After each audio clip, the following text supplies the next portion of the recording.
ఇప్పుడు వైరాగ్య ప్రకరణంలోని చివరిదైన 27వ అధ్యాయం. రాఘవ ప్రశ్న.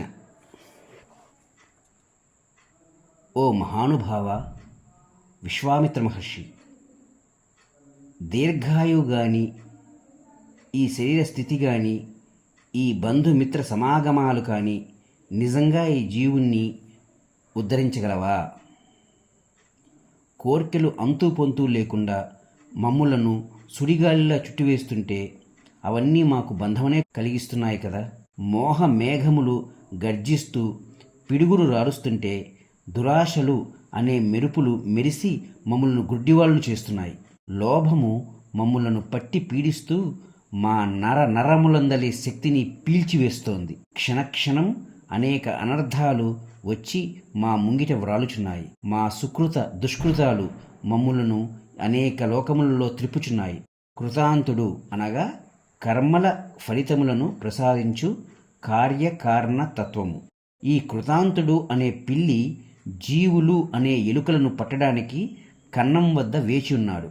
జలప్రవాహ పతితులైనట్లు ఈ జీవులు ఎక్కడి నుండో వస్తున్నారు, ఇక్కడ పతనం పొందుచున్నారు. స్వామి, ఈ స్థితిలో మాకు ఉపాయమేది? గతి ఏది? దేనిని చింతించాలి? దేనిని ఆశ్రయించాలి? ఈ జీవితారణ్యం శుభప్రదమయ్యేదెట్లా? మీ వంటి మహాత్ములకు ఇచ్చ కలిగింపజేసి రమింపజేయగల వస్తువేది ఈ మూడు లోకాలలో ఎక్కడా లేదు. మా విషయం అట్లా కాదు. మేము అత్యంత స్వల్పము నశ్వరము అయిన విషయములకు కూడా దాసానుదాసులమవుతున్నాం. ఈ పాడు సంసారం మాకు నిరంతరం పీడనే కలగజేస్తోంది. ఇదంతా మోహరహితమైన దృష్టిచే మాచే చూడబడేదెట్లా?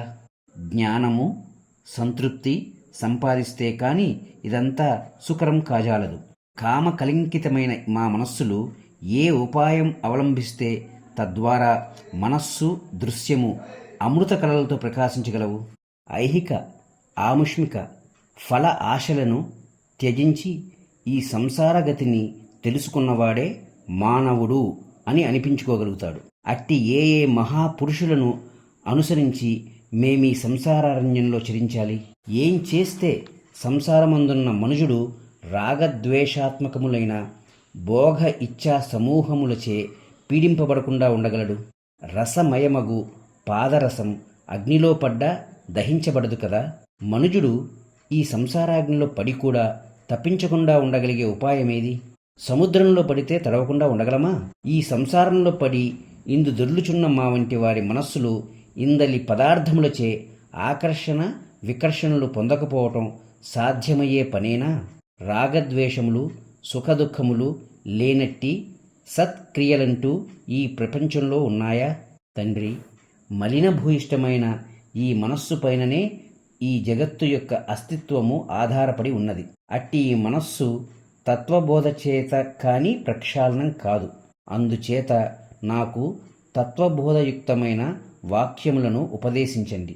ఎట్టి యోగము అవధరించుటచే కర్మలు ఉనర్చినను లేక ఉనర్చుకున్నను దుఃఖము యొక్క ఛాయ కూడా ఉండదో అట్టి సద్వస్తువు గురించి ఉపదేశించండి.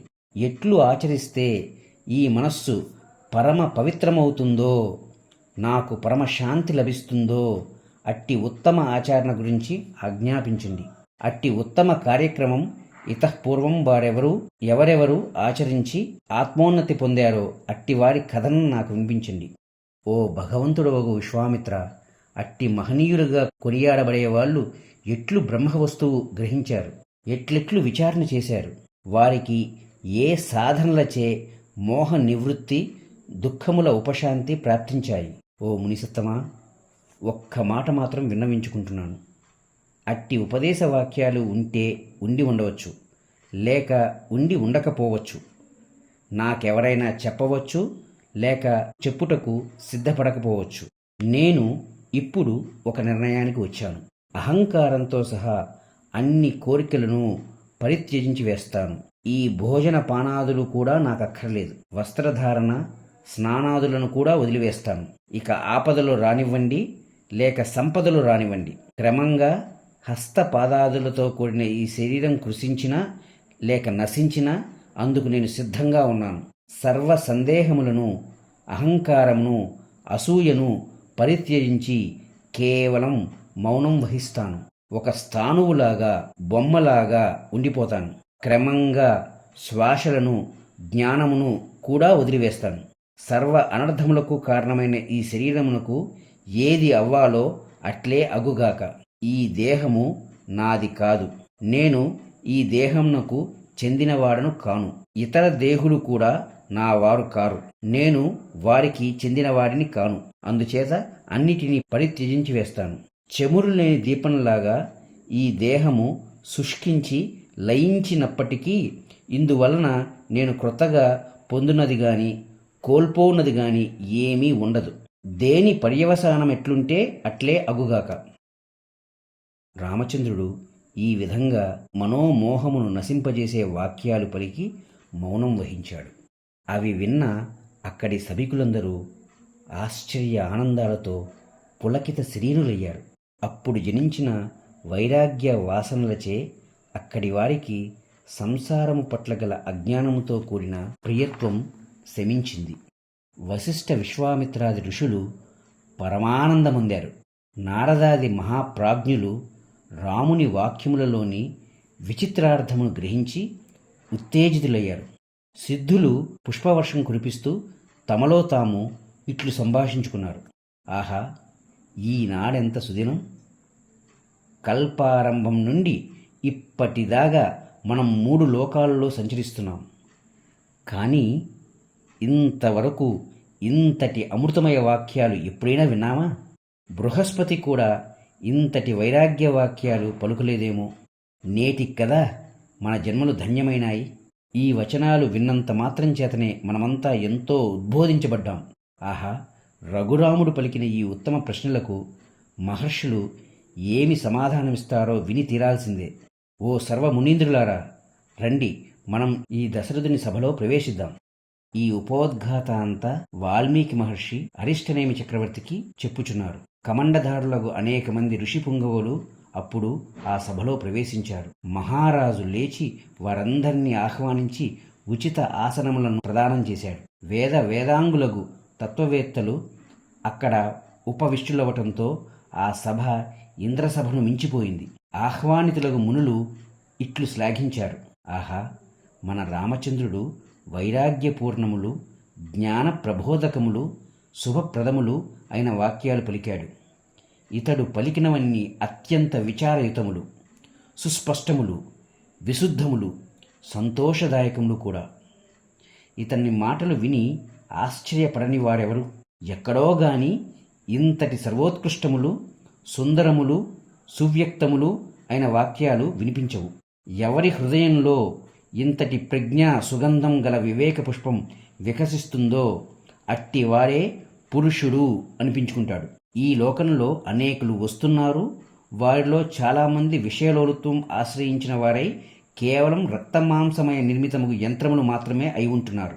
వారి యందు ప్రజ్ఞచే ఉద్దీపించు పరిశీలన లేకుండాచే జలమాతులే అవుచున్నారు. పురుషార్థము కొరకు లక్ష్యశుద్ధి లేని వారి జీవితములు వ్యర్థములే కదా. మేమెందుకు జరామరణ దుఃఖాదులచే వేధింపబడుచున్నాం? ఈ సంసారము అనగా ఏమి అనునట్టి సారభూతములకు ప్రశ్నలు రాముని వాక్యములచే ఉదయింపజేయబడుచున్నాయి. పూర్వాపర విచారము సల్పునట్టి నిర్మల ఆశయుడగు పురుషుడు మనకీరోజు రామచంద్రుని రూపంలో లభించడం మనందరి పూర్వ సుకృత ఫలమే. ఇంతటి తత్వ సాక్షాత్కారత్వం ప్రకటించగలగటం అత్యంత అరుదైన విషయం. ఆహా, మాన్యుడు, మనీషి అగు ఇతడు ఇంత చిన్న వయస్సులో ఎంతటి ఆత్మ వివేక మాధుర్యమును అనుభవమునకు తెచ్చుకున్నాడు. ఇతడు జగత్స్వరూపమంతా చక్కగా గ్రహించి ఉన్నాడు. ఓ జనులారా, ఎక్కడో గాని లభించినట్టి చందన లవంగ వృక్షముల వలె మనకు ఈ రాముడు ఈనాడు ఇక్కడ లభించాడు. మీరంతా ఇతని మహత్వాన్ని విన్నారు కదా. ఈ కుర్రవాడు చెప్పినట్లు అతి క్రూరమగు దైవదృష్టియా అన్నట్లు ఈ పాడు సంసారంలో సారమును గాంచటం చాలా కష్టతరమైన విషయమే. ఎవరైతే ఇక్కడ ఆత్మవస్తువును పొందటానికి ప్రయత్నిస్తారో వారు మాత్రమే ధన్యులు, వారే అగ్రగణ్యులు, వారే పురుషోత్తములు. రామచంద్రుని వంటి మహావివేకి, విచక్షణాజ్ఞాని ఇంతకు ముందు కాని ఇక ముందు కాని అలభ్యుడే అని మా అభిప్రాయం. ఇప్పుడు ఈ రామచంద్రుని వచనములకు సరి అయిన సమాధానమిచ్చి ఇతని అభిమతం సిద్ధింపజేయకపోతే మాకు మునులు ఋషులు మొదలైన నామధేయములు వ్యర్థమే అవుతాయి. ఈ రాముడు తత్వ విచారణచే పూర్ణత్వము అనుభవించుటకు సర్వ విధముల తగినవాడై ఉన్నాడు. వైరాగ్య ప్రకరణం సమాప్తం. బ్రహ్మార్పణమస్తు. లోక కళ్యాణమస్తు. ఆహా రామయ్య, ఇది కదా నీ అవతార విశేషం. ఓం తత్సత్.